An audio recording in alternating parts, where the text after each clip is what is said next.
Hey, I'm Matthew Giorgio. Personal financial literacy. Let's talk about how challenging it is to teach people personal finance. And I think most of us would agree that it's a concept that's been lacking most of the world. And there are efforts to help people in schools learn more about personal financial literacy, but most of those efforts don't work very well. And the reason is to actually change people's behavior towards money and so on. We have to let them experience consequence. We have to let them make the decisions and then experience those consequences. And traditional methods of videos and just simple activities just don't do that. So the approach we take is to use realistic simulations that allow you to actually live your life for 20 years in a simulated environment making decisions. And that's what you're looking at here is one of those simulations.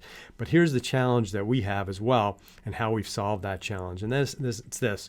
How do you measure success when it comes to life and money? Because everybody measures success differently, and everybody, of course, has the right to measure success in their own method. So, some people may want to focus totally on making a lot of money and not worry too much about lifestyle or anything else, whereas others might want more of a balance or, whatever it is. There's no right or wrong answer, right? It's really just helping people better understand how to manage money so that they can achieve whatever lifestyle they want to achieve in their life. So here's how we do it in the simulation, because we don't want to set you on a particular path.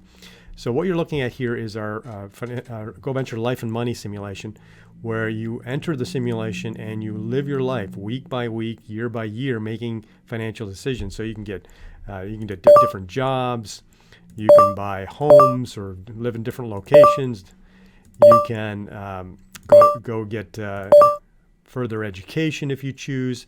And that's a particular one of interest because not everybody wants to go to college, right? So if you're creating simulation life experiences that force someone to go to college, it's not necessarily resonating with their personalization of their life and their experience.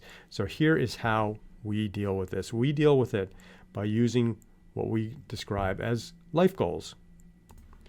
And here they are here. Let's click on that. So this is a series of goals that I have to achieve while I'm playing the simulation, and I'm scored if I achieve these goals based on the designated time shown. So for example, you can see the first goal says donate $40 or more. So one of the options I have in the simulation is to donate money, and as long as I donate $40 or more, I will achieve a certain number of points for doing so. I can buy a bond, achieve points for that. I can save $200 or more in an emergency fund. So this is the secret of how we make a simulation like this super flexible and very personalized so that an instructor or facilitator can personalize it specifically for their group of students or individual learners based on their personal experience. Let's go into the administrator side, the facilitator side, to see these goals in a little bit more detail. Okay, here we are in the instructor dashboard, and this is where the instructor can define goals for their particular students. So you see we have a tab for selected goals and not selected goals. So here's examples of selected goals. We have play the simulation to year 3, week 24. So if you play the simulation for this amount of time, you will earn 50 points. If you play it for a full 5 years, you will earn 200 points. So this encourages students on a self-directed perspective to continue their learning.